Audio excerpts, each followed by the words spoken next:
On commence fort avec cette phrase d'Olivier Seban: «Ce que vous ne connaissez pas sur l'argent vous coûte une fortune». Ça pose le décor pour notre exploration de son livre «Tout le monde mérite d'être riche». Absolument. On va essayer de décortiquer ensemble les idées principales de ce livre en s'appuyant sur ce qu'il dit, sur ses concepts fondamentaux. Oui, l'idée c'est de comprendre sa thèse centrale. Comment, selon lui, la richesse serait accessible? Pas par chance, mais plutôt par un vrai changement d'état d'esprit. Et avec une méthode. C'est exactement ça. Une méthode pour reprendre un peu le contrôle de ses finances, on pourrait dire. D'accord. Et le point de départ, le socle même de son approche, c'est cette reprogrammation mentale. L'état d'esprit, c'est crucial pour lui. Il parle beaucoup de ces pensées qui nous limitent, non? Du genre ah non, moi, riche jamais, ou l'argent, c'est trop compliqué. Tout à fait. Il dit que ce sont de vrais freins. Il va même jusqu'à dire, et c'est assez direct, que notre compte en banque, il reflète notre mentalité. Ah oui, carrément. Oui.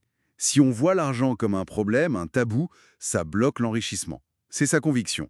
C'est une idée forte, ça. Alors, comment on fait pour changer ça, selon lui? D'abord, il faut les repérer, ces croyances, les identifier pour pouvoir les remplacer. Ensuite, il parle de visualisation, s'imaginer réussir financièrement. Mhm. Et très concrètement, adopter des habitudes de riche, même avec peu, épargner un petit peu, s'intéresser à où placer son argent, planifier. Donc, tout commence dans la tête. Mais après, il faut bien passer à l'action, gérer son argent au quotidien. C'est le deuxième grand axe, précisément. Et là, sa règle numéro 1, elle peut paraître simple, mais elle est essentielle. Dépenser moins que ce qu'on gagne, systématiquement. Le fameux, c'est pas ce que vous gagnez qui compte? Mais ce que vous gardez, exactement. Logique. Et il donne des pistes pour y arriver, une méthode. Oui, il propose un budget assez simple, basé sur la règle des 50-30-20. C'est assez connu. C'est-à-dire? 50% du revenu pour les besoins essentiels, logement, nourriture, etc. 30% pour les envies, les loisirs, et surtout 20% mis de côté pour l'épargne et l'investissement, impérativement. C'est une structure claire. Et j'imagine que ça va de pair avec la gestion des dettes. Ah oui, c'est un point hyper important. Il insiste, il faut éliminer au plus vite les mauvaises dettes, celles qui coûtent cher, comme les crédits à la consommation avec des taux élevés. Ça peut plomber un budget, c'est sûr. Carrément. Et en parallèle, il recommande de se créer un coussin de sécurité, ce fameux fonds d'urgence, pour couvrir 3 à 6 mois de dépenses. Pour les imprévus, quoi. D'accord. Donc, état d'esprit, gestion saine. Et après, une fois qu'on a cette base, comment on fait travailler l'argent épargné? L'investissement devient la clé. Et exactement. Son idée, c'est que l'argent qui dort sur un livret A, par exemple, il ne rapporte pas grand-chose, et même il perd de la valeur avec l'inflation. Donc il faut l'activer. Et il propose quoi comme piste principale? L'immobilier, c'est souvent mentionné. Oui, l'immobilier locatif, c'est une de ses stratégies phares, surtout en utilisant l'effet de levier du crédit. Emprunter pour investir, en gros. Et l'idée étant que ça se rembourse sous selle. Voilà. L'objectif, c'est que le bien s'autofinance, les loyers couvrent le prêt et les charges, idéalement qu'il dégage même un petit surplus chaque mois, un cash flow positif. Il donne des astuces comme la coloc, la location meublée. Intéressant.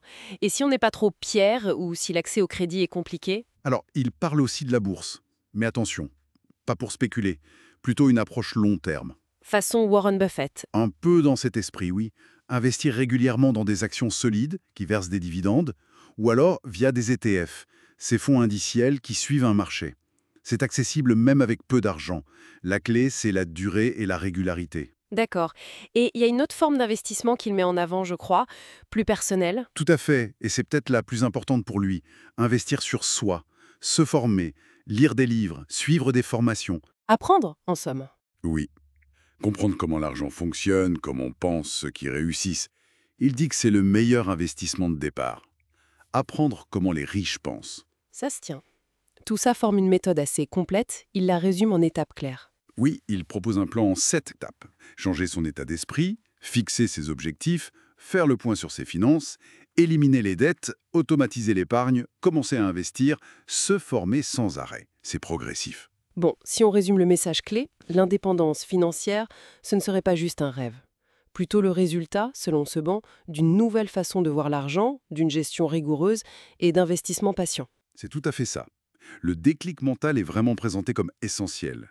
Le point de départ de tout. Et pour celles et ceux qui nous écoutent, si on voulait faire un tout petit premier pas inspiré par tout ça, ce serait quoi? Regardez ses dépenses de la semaine passée, peut-être. Oui, ou mettre en place ce fameux virement automatique pour l'épargne, même 10 ou 20 euros pour commencer. L'important, c'est de créer l'habitude. Commencer petit, mais commencer. Exactement. Mettre le pied à l'étrier. Et pour finir, une petite question pour la route.